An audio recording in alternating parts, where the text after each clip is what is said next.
Šodien esam tikuši līdz 1. nodaļas 15. pantam. Mēs piecelsimies un kopīgi lasīsim. Jānis ir liecinājis par viņu saugdams. Viņš bija tas, par kuru es sacīju. Tas, kas nāk aiz manis, ir pirms manis, jo viņš bija pirmāk nekā es. Āmen. Kungs, Jēzu Kristu, mēs pateicamies par Tavu mūžīgo vārdu, mūžīgo evaņģēliju, kas tiek sludināts visai pasaulē, visām tautām, visām valodām. Lūdzamies, Kungs, svētī arī mūs, ka mēs varam būt par svētību kādai tautai, nesot evaņģēliju. Bet visvairs, Kungs, lūdzam, sūti mums savu garu, kas mums māca Tavu vārdu. Mēs to saprotam un ar to dzīvojam. Āmen. Sēdiet, lūdzu. Atcerēsimies to, ka apostols Jānis savu evaņģēliju raksta tad, kad viņš jau zina pirmos 3 evaņģēlijas. Ne tikai apostols zina pirmos 3 evaņģēlijas, Mateja, Marka un Lūkas evaņģēlija, bet arī draudzes. Arī draudzes zina un ir lasījušas un ir apritējušie evaņģēliji, un tad Jānis raksta savējo. Apostols bija viens no 3 Jēzus vistuvākiem mācekļiem. Jānis bija ļoti daudz laika pavadīja ar glābēju. Viņš bija klāt liecinieks daudzām sarunām, daudziem brīnumiem, daudziem notikumiem, un no visa tā, ko viņš redzēja, viņš izvēlējās tikai atsevišķus notikumus, par kuriem rakstīt. Kāpēc tas tā? Šī evaņģēlija 20. nodaļa, 30. pants mums saka, vēl daudz citu zīmju Jēzus darīja savu mācekļu priekšā, kas nav aprakstīts šī grāmatā.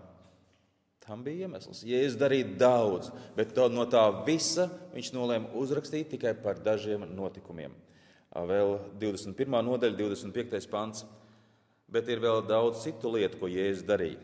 Ja visas tās pēc kārtas aprakstītu, tad man šķiet, ka visa pasaule nevarētu uzņemt sarakstītās grāmatas. Tik daudz ir ko stāstīt, tik daudz ko ir atcerēties. Bet tas nav nepieciešams, tas nav vajadzīgs.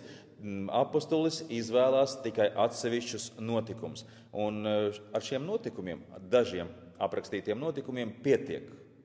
Kam pietiek? Pietiek mums, lai mēs nāktu pie ticības. 20. nodaļa, 31. pants.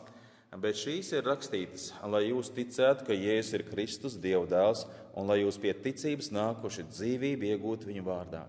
Daudz dažādi notikumi.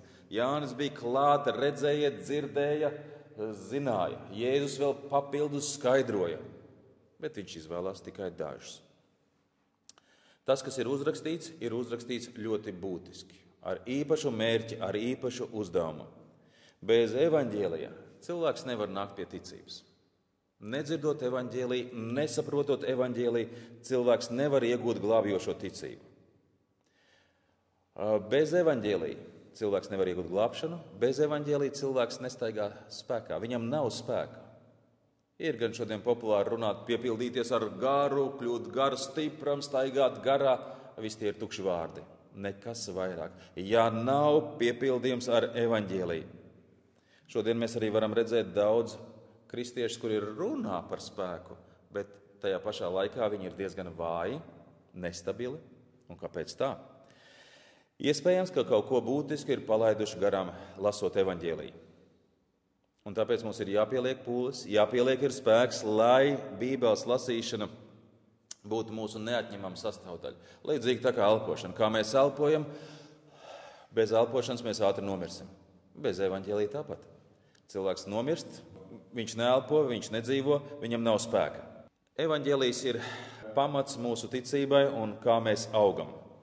Ja mēs stingri stāvēsim evaņģēlijā, lai kādi vēji pūš, lai kādas mācības nāk, lai kādi satricinājumi notiek valstī, pasaulē vai ar pašu cilvēku, viņš paliks stabils. Jēkabs raksta mums 4.8. Tuvojieties Dievam, tad viņš tuvosies jums. Šķīstiet rokas grēcinieki un skaidrojiet šaubīgies sirdis. Kādā veidā? Ar evaņģēliju lasīšanu, evaņģēliju uzņemšanu. Uzmanīgi, ļoti uzmanīgi. Tas, ko Jānis ir rakstījis, ne tikai Jānis, tas, kas ir rakstīts Bībelē, ļoti, ļoti uzmanīgi ir jālasa un jāuzņem. Dzīvē visam pievērst vienlīdz lielu uzmanību nevar. Kaut kam mēs pievēršam vairāk uzmanību, kaut kam mazāk.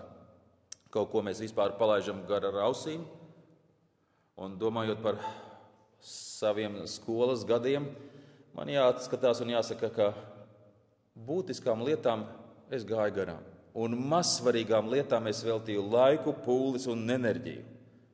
Skolas gadi jau ir sen aiz muguras, bet vai es no tā kaut ko esmu mācījies? Vai šodien es pievēršu uzmanību būtiskajām lietām? Kurš var pateikt, kas ir būtisks un kas nav būtisks? Mēs tā kā lasām Bībeli, pateiksim uzreiz Dievs. Bez šaubām Dievs pasaka, kas ir būtisks un kas nav būtisks.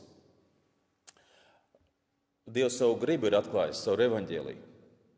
Dievs savu nodomu ir atklājis caur rakstiem. Bībele atklāja to, kas ir svarīgs mūsu dzīvēs un kas nav. Bet mēs lasām Bībeli un kā lai saprot, kas ir tas būtiskākais? Kas ir tas svarīgākais, ka man Bībelē jāpievērš uzmanība? Tas, ko Dievs uzsver. Kādā veidā Dievs uzsver kādas lietas? Tad, kad viņš atkārto. Vēlreiz un vēlreiz un vēlreiz. Un ne tikai kādas būtiskām lietām mums ir jāpievērš uzmanība Bībelē, bet arī ļoti būtiskām personībām. Un viena no ļoti būtiskām personībām ir Jānis Kristītājs. Bet Bībelē taču ir daudz ticības varoņu, praviešu, kuriem varētu mēs pievērst uzmanību. Kāpēc tieši Jānim jāvelta īpaša uzmanība? Jānis Kristītājs ieņem būtisku vietu glābšanas vēsturē. Jānis ieņem būtisku vietu Bībelē. Jānis, mēs jau iepriekš runājām par to, ka Jānis ir īpašs cilvēks Dievam. Ja kāds ir īpašs cilvēks Dievam, tam ir jābūt īpašam cilvēkam arī mums. Šodienas teksts ļoti labi mums parāda, kas tur ir. 15. pants vēlreiz. Jānis ir liecinājis par viņu saukdams. Viņš bija tas, par kuru es sacīju. Tas, kas nāk aiz manis, ir pirms manis, jo viņš bija pirmāk nekā es. Dažus pantus iepriekš jau Jānis tika pieminēts. 6. pantā, šajā pašā nodaļā mēs lasām, nāca cilvēks Dievs sūtīts vārdā Jānis. Viņš nāca liecības dēļ, lai liecinātu par gaismu, lai visi nāktu pie ticības caur viņu. Ja Dievs vēlas kaut ko uzsvērt, viņš to atkārto vēlreiz un vēlreiz un vēlreiz. Jāņa evaņģēlija ievadā tikai viens cilvēks ir pieminēts – Jānis Kristītājs. Un viņš jau 6. pantā bija pieminēts, viņš ir 15. pantā pieminēts. Kāpēc? Jānim nebija par ko rakstīt? Bija. Bet Dievs vēlas, lai mēs īpašu uzmanību veltam Jānim Kristītājam. Tas ir viens. Otra lieta mūsu kungs, ko saka par Jāni. Mateja 11.11. Patiesi, es jums saku, saka Jēzus Kristus, no sievām dzimušie neviens nav cēlies lielāks par Jānu Kristītāju, bet mazākais debesu valstībā ir lielāks par viņu. Kristus uzsver viņa īpašo stāvokli starp vecās derības praviešiem. Jānis ir īpašs cilvēks Dievam. Cik daudz esmu domājis par Jānu, lasot Bībeli? Varbūt tajos dažos pantos viņš tur parādījās, viņa izskats, viņa darbība un viss, un esmu aizmirs. Ko esmu mācījies, ko es no viņa varētu paņemt savai dzīvei. Un nevar būt tā, ka par Jānu mēs domājam un aizmirstam. Ja mēs par viņu domājam, mums ir jādomā par savām dzīvēm, un kaut kas mums no tā mēs noteikti varam paņemt sev. Mēs zinām, ka katra cilvēka dzīve nav nejaušība. Dievs ir sagatavojis apstākļus, darbus, notikumus, lai mēs tajā varētu īstenot Dieva nodomu. Dažkārt gan mums šķiet, ka mums vajadzētu tā kā citus dzīves apstākļus. Mums apkārt vajadzētu tā kā citus cilvēkus. Nē, nevajag citus apstākļus. Tie apstākļi, kuri ir, tie ir Dieva sagatavoti. Tie cilvēki, kas mums ir apkārt, tie ir Dieva sagatavoti un pievesti. Un viņš vēlas, lai mēs izpildam Dieva nodomu tajos apstākļos, tajās situācijās, kas ir. Ko Dievs vēlējās no Jāņa? Kāds bija viņa uzdevums, kāda bija viņa sūtība? Par to mēs lasām pašā 15. panta sākumā. Arī 6. pantā mēs par to lasījām, bet 15. pants Jānis ir liecinājis par viņu saukdams. Lūk, šeit ir Jāņa sūtība. Jāņa uzdevums nākot šai pasaulē liecināt par Jēzu Kristu. Visiem darīt zinām, saukdams. Jānis to nedarīja kādiem atsevišķiem dažiem cilvēkiem, klusu čukstēja uz auss. Tā nebija. Saukt nozīmē skaļi saukt, nozīmē pieskandināt visu pasauli. Jāņa uzdevums būt par Jēzus Kristus liecinieku. Tajā vietā un tajos apstākļos pie tiem cilvēkiem, kurus Dievs viņam sūtīja. Atcerēsimies, kādi bija Jānim apstākļi. Viņiem bija ērti, komfortabli apstākļi. Tālu no tā. Grūti apstākļi, izaicinoši. Par to mēs lasām Mateja 3.1. Tanīs dienās nāca Jānis Kristītājs un sludināja Jūdejas tuksnesī. Atgriezieties no grēkiem, jo debesu valstība ir tuvu klāt pienākusi. Viņš sludināja, viņš kalpoja, viņš dzīvoja tuksnesī. Pa brīžam mums šķietās, ka mums ir grūti apstākļi. Man ir tik grūti un tik smagi. Neviens tā man lagā nesaprot, neizjūt tās rūpes un raizes, kas man ir. Un tas mums nāk tajā brīdī, tad, kad mēs sevi salīdzinām ar kaut ko tādu, kas mums šķietās, ka dzīvo kādā pilī, staigā starp eņģeļiem, man tik grūti, es te uz zemes virsū, zemes māliem staigāju, zemes dubļiem, citiem gan ir vieglāk. Jānis, lielākais no sievām dzimušais, Dievs viņam nolika dzīvot kur? Tur būtu Jeruzālēmē būt tā patīkami. Pa Jeruzalemes ielām staigā un sludini, templī aizē un sludini. Tur ir lietas, kas tev ir vajadzīgas tavai sadzīvē. Nē, tuksnesi. Projām no visa. Tur, kur ir karsti, grūti, smagi. Lielākais no sievām dzimušais. Smagi apstākļi. Dievs to bija vēlējies Jānim. Tie apstākļi, kas ir mums, tie nav nejauši apstākļi. Tie ir Dieva doti. Un ja tie ir doti apstākļi mums, tas nozīmē, ko mums vajadzētu darīt? Pateikties. Paldies Dievs par tiem apstākļiem, kas mums ir. Bet biežāk, kas mums notiek, mēs esam kurnam un neesam apmierināti. Dievs, nu kā tā? Tu kaut ko esi palaidis garām. Vai Dievs kaut ko ir palaidis garām? Pilnīgi neko. Dievs sagatavojas apstākļus, cilvēkus, uzdevumus, lai to darītu.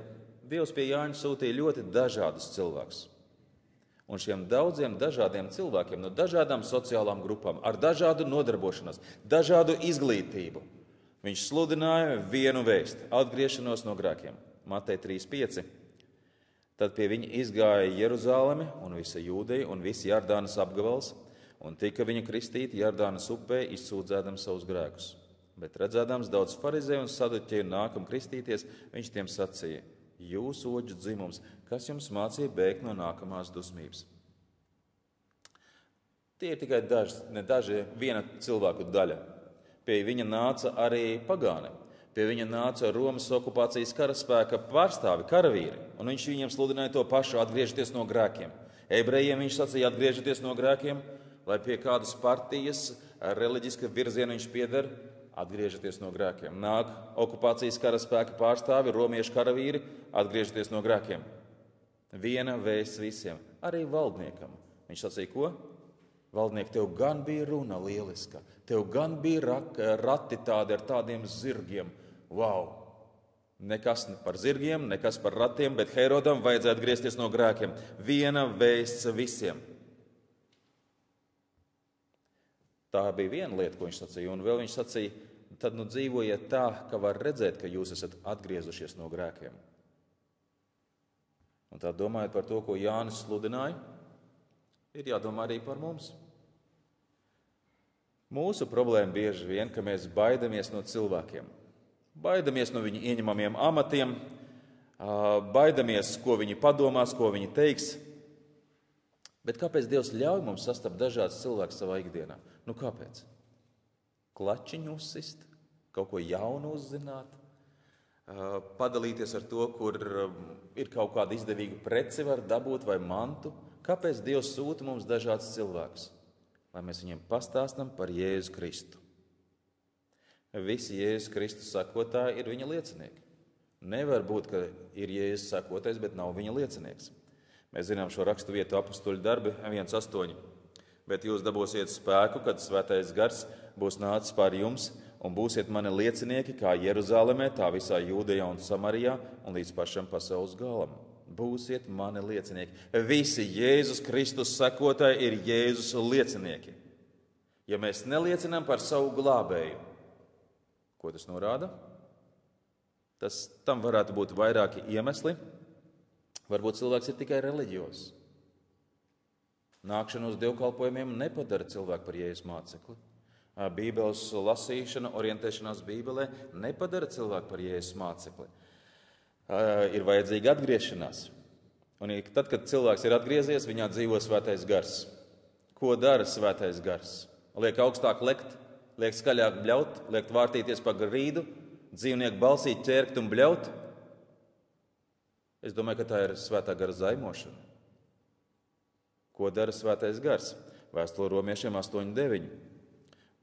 Bet jūs neesat miesā, bet garā, tik tiešām, ka Dieva gars mīt jūsos, bet ja kādam nav Kristus gara, tas nepieder viņam. Un tas, kam ir Dieva gars, ko viņš darīs? Ko Kristus sacīja? Jūs būsiet mani liecinieki, kad svētais gars būs nācis pār jums līdz pasaules malai. Tie, kas ir piepildīti ar svēto garu, viņi ir Kristus liecinieki. Bez liecināšanas nav kristietības. Jānim nebija bail liecināt ne romiešu karavīriem, ne jūdu vadoņiem, ne valdniekam. Mums ir bail, kungs.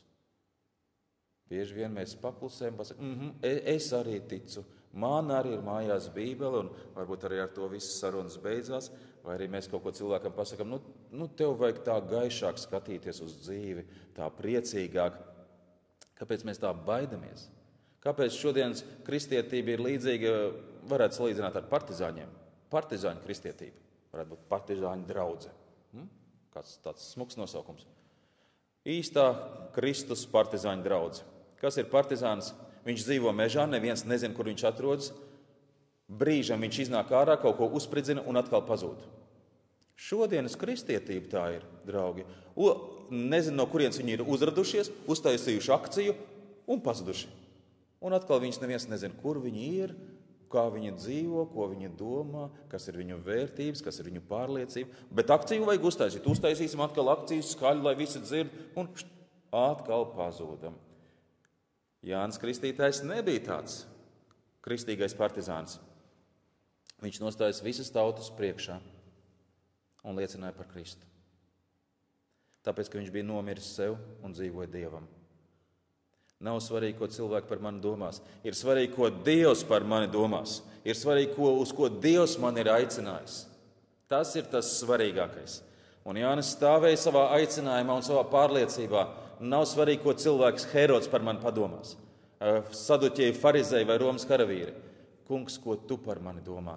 Tas bija tas svarīgākais.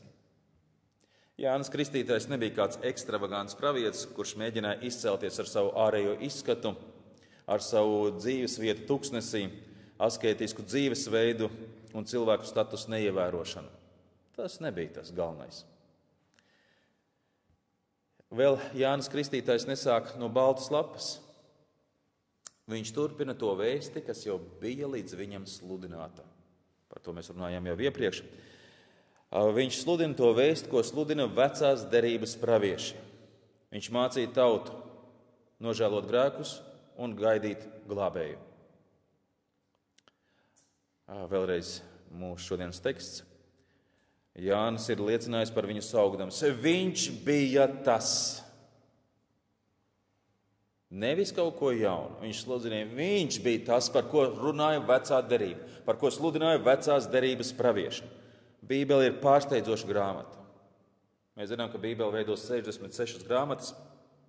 To sarakstīja 42 cilvēki 1500 gadu garumā, 3 valodās, 3 kontinentos, dažādās apstākļos, ķēniņa pilī, tuksnesī, cietumā, bet pārsteidzoši vienota.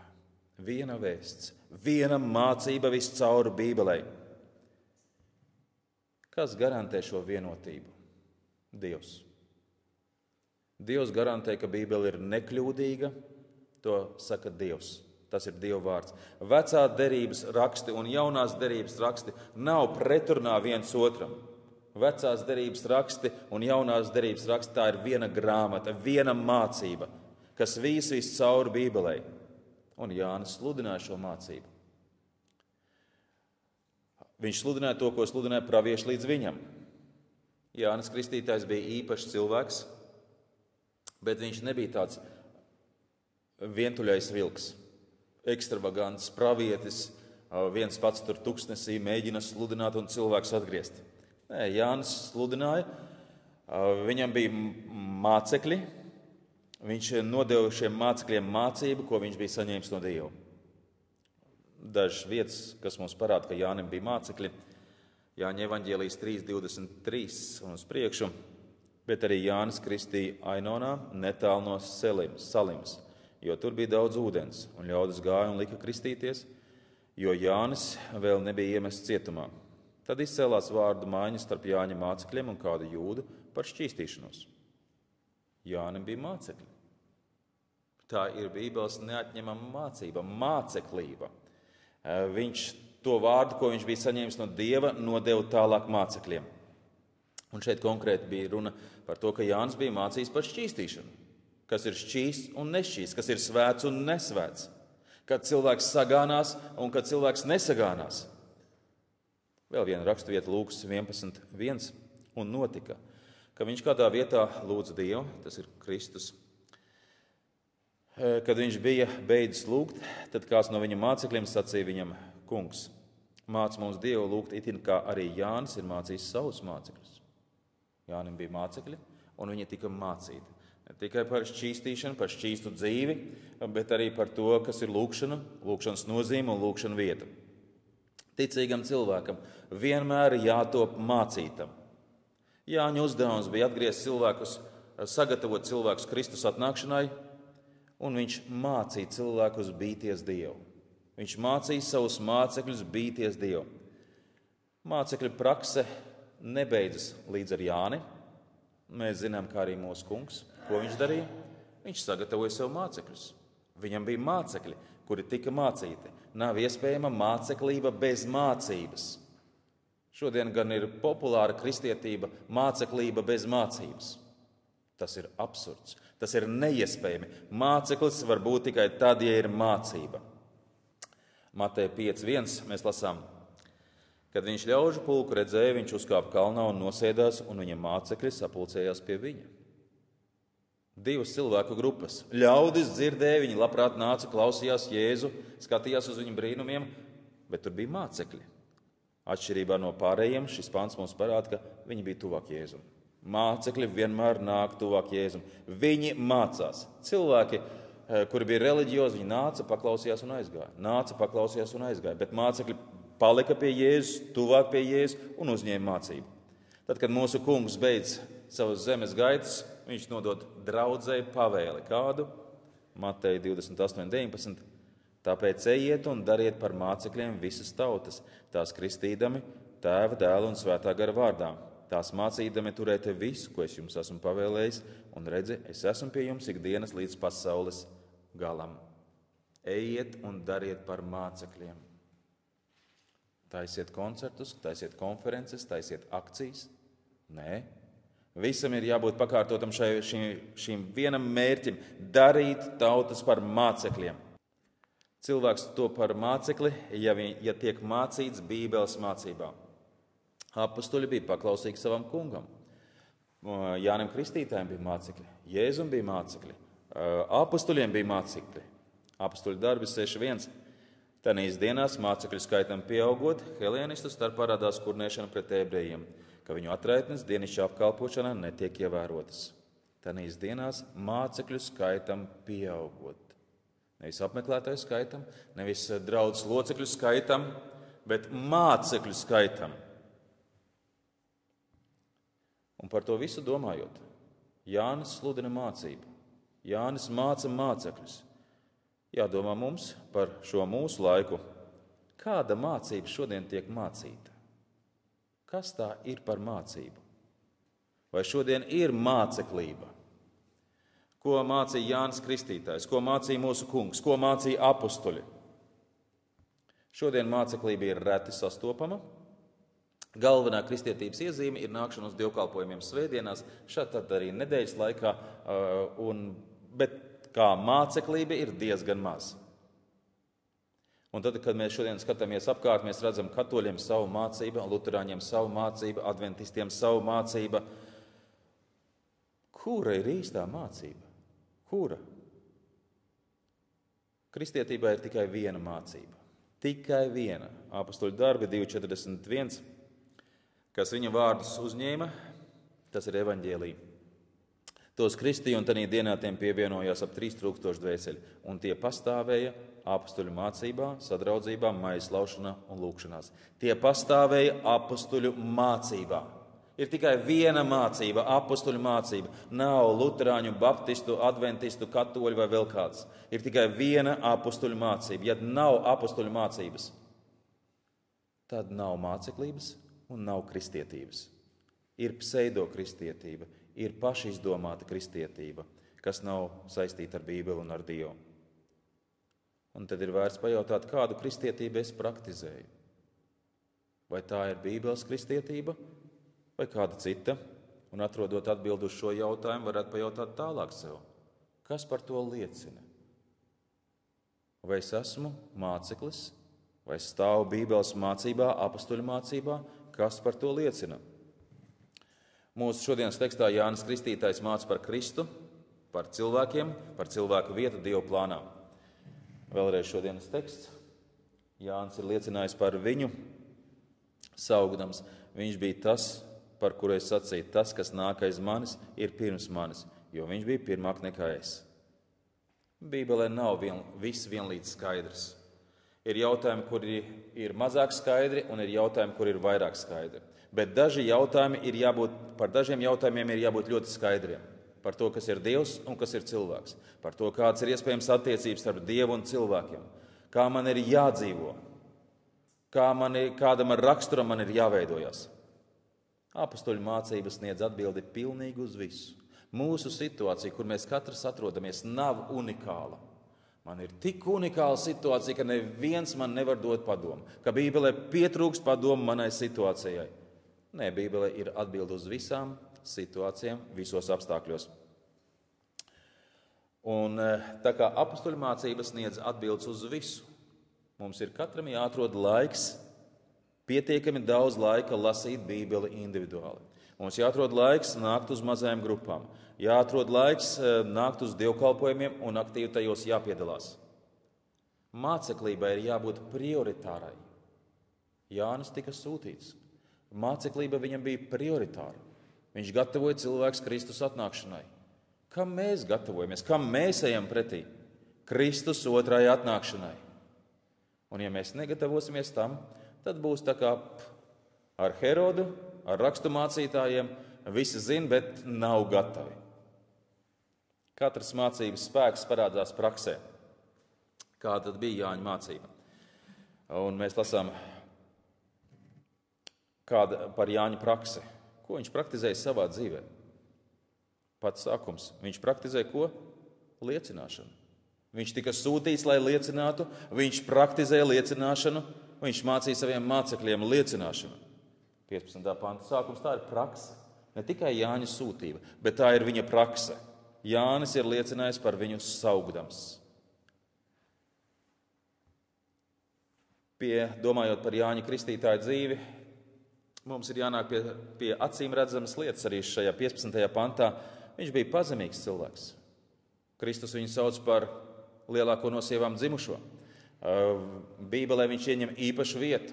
Pestīšanas vēsturē viņš ieņem īpašu vietu. Bet šis vīrs bija ārkārtīgi pazemīgs. Kur mēs to redzam? Šeit pašā 15. pantā mazliet tālāk. Tas, kas nāk aiz manis, ir pirms manis. Es neesmu pirmais. Ir kāds lielāks par mani. Ir daudz lielāks, daudz ievērojamāks par mani. Tas ir Jēzus. Jānis bija pazemīgs, Jānis bija dievbijīgs. Vēl mēs redzam šeit 15. pantā, jo viņš bija pirmāk nekā es. Viņš ir lielāks par mani.